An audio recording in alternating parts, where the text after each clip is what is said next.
Hello, and welcome to Electro Nerds Academy. In this video, we'll learn how to interface multiple DS18B20 temperature sensors with an Arduino using the OneWire protocol. In our previous video, we explored the basics of the DS18B20 sensor and the DallasTemperature library in detail. If you haven't watched that video yet, we highly recommend checking it out first. As discussed earlier, one of the most powerful features of the DS18B20 is that multiple sensors can be connected to a single Arduino pin using just one data line. This is possible because each sensor has a unique 64-bit address, which allows the Arduino to identify and communicate with each sensor individually, even when they are all connected to the same wire. In this video, we'll connect two DS18B20 sensors in parallel. However, the same method can be used to connect any number of sensors you want. The connections are quite simple. Both VDD pins are connected to the Arduino's 5-volt supply, both GND pins are connected to ground, and both DQ pins are connected to a single digital pin. In our case, digital pin 2 of the Arduino Uno. One very important component here is the pull-up resistor. We must connect a 4.7 kilo ohm resistor between the data line and the 5-volt supply. The Arduino's internal pull-up resistor is not sufficient for reliable communication, so using an external resistor is essential. When multiple DS18B20 sensors are connected on the same bus, there are two main methods to read their temperature: reading by index and reading by address. Let's start with the first method, reading by index.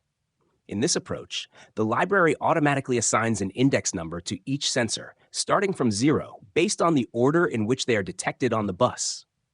We can then use these index numbers to instruct the Arduino to read the temperature from a specific sensor.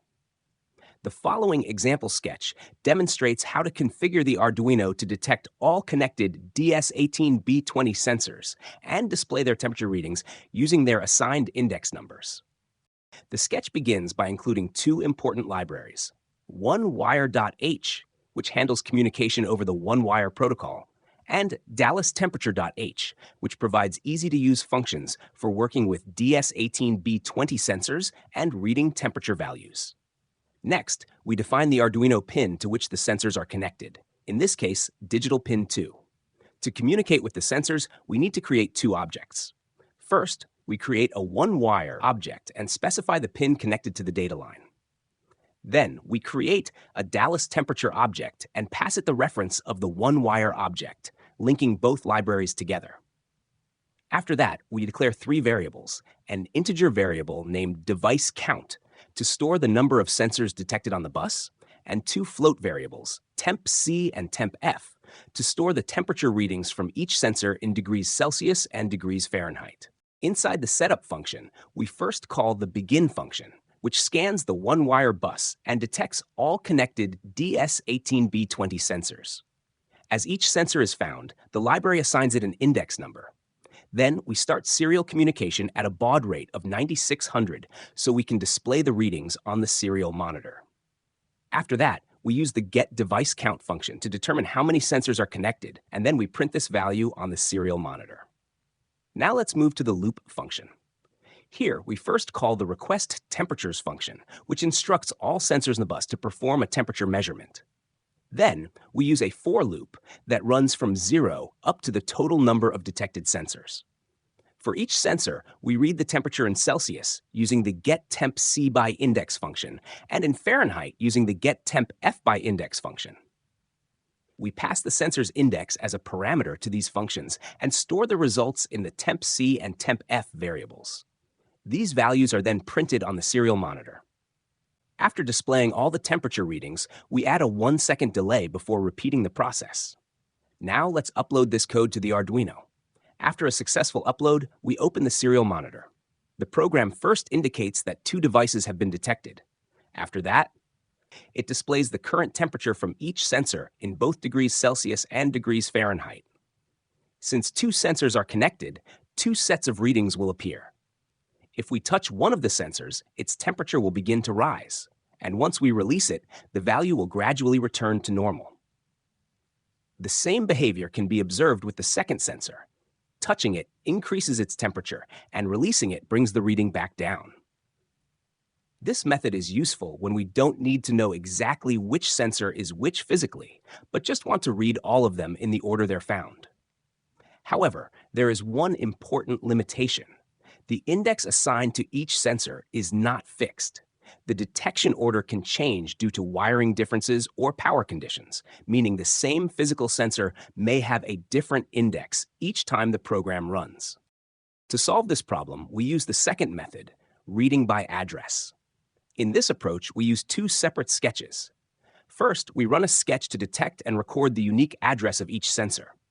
Then, in a second sketch, we use those addresses to read the temperature from each sensor individually. Now let's look at the first sketch. The top part of the sketch is the same as before, where we include the required libraries and create the necessary objects. Next, we declare an array named device address of type unsigned 8-bit integer. This array can hold up to 8 bytes, which equals 64 bits, 8 bits per byte. The unique 64-bit address of each DS18B20 sensor is temporarily stored in this array before being printed to the serial monitor. After that, we declare an integer variable named device count, which stores the number of sensors detected on the OneWire bus. Inside the setup function, we first begin serial communication at a baud rate of 9600. Then, we initialize the DallasTemperature library by calling the begin function, which scans the OneWire bus and detects all connected DS18B20 sensors. Next, we use the getDeviceCount function to find the total number of connected sensors and print this value on the serial monitor. After that, we start a for loop that runs once for each detected sensor. The variable I represents the index of each sensor. In each iteration, we first print the sensor number, starting from 1. Then we use the getAddress function to retrieve the address of the sensor at that index and store it in the device address array.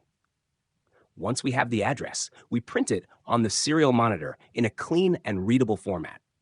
For this, we use another for loop that runs 8 times, once for each byte of the address. In each iteration, we first print the prefix 0x to indicate hexadecimal format.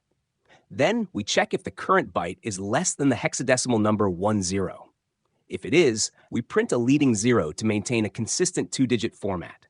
After that, we print the byte in hexadecimal format. A comma and space are added after each byte, except the last one, to keep the output neatly separated.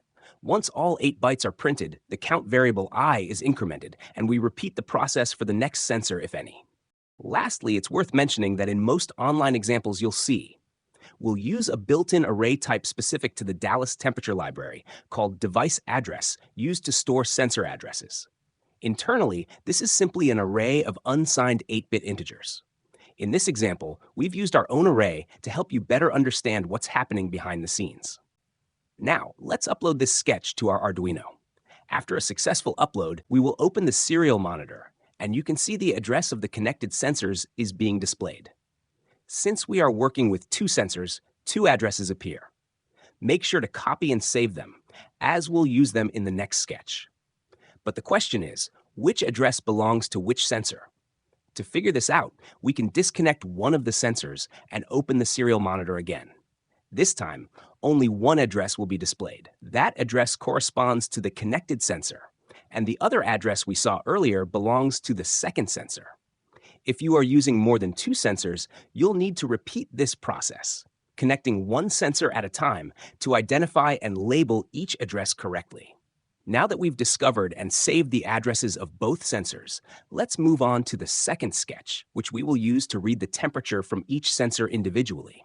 The top part of the sketch remains the same, where we include the required libraries and create the necessary objects. After that, we declare 2 arrays, sensor 1 and sensor 2. Each of these arrays contains 8 bytes, which form the unique 64-bit address of each DS18B20 sensor. These addresses allow us to identify and communicate with each sensor individually, even though they share the same data line. Inside the setup function, we begin serial communication and initialize the DallasTemperature library using the begin function. Now let's move to the loop function. Here, we first call the requestTemperatures function, which instructs all connected DS18B20 sensors to perform a temperature measurement. Next, we print the label sensor1 and call a custom function named printTemperature passing it the array sensor1, which contains the address of the first sensor. Now let's look at how this print temperature function works. This function takes the address of a sensor as input and stores it in an array named device address of type device address. Remember, device address is simply an alias for an array of unsigned 8-bit integers, so don't get confused. We can also replace this line with the following code and we'll get the same results. Inside this function, we first read the temperature in Celsius using the getTempC function, passing the device address as a parameter and storing the result in a variable named tempC. We then print this value on the serial monitor.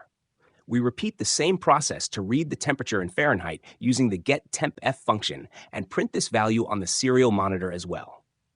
After that, we return to the main void loop function and repeat the same steps to read and display the temperature from the second sensor using its address. Finally, let's upload this code to the Arduino. After a successful upload, open the serial monitor, and you'll see the temperature readings from both sensors clearly displayed. Since we are using their unique addresses, we can always be certain which sensor is reporting which temperature.